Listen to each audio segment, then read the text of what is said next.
Ассаламу алейкум. Бүгін біз 3 минут ішінде тоқаш дайындаймыз. Блендердің құмырасын алыңыз, онда 150 грамм ұн қосыңыз.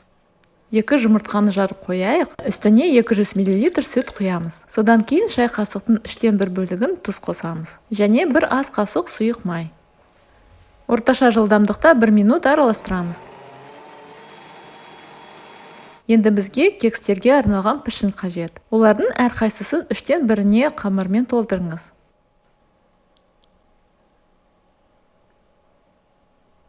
220 градусқа дейін қыздырылған пешке 15 минутқа қоямыз. Тоқаштар көтерілгеннен кейін қызуды 150 градусқа азайтып, аздап кептіру үшін тағы 7-10 минут ұстаңыз.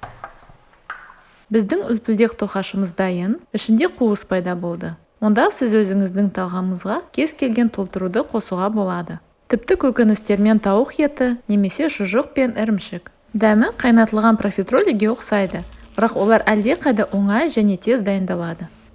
Осы рецепт сізге ұнайтын болса, лайк басыңыз, пікіріңізді жазыңыз және біздің арнамызға жазылыңыз. Қоңырауға басуды ұмытпаңыз, сонда сіз әрдайым жаңа видео көретін боласыздар.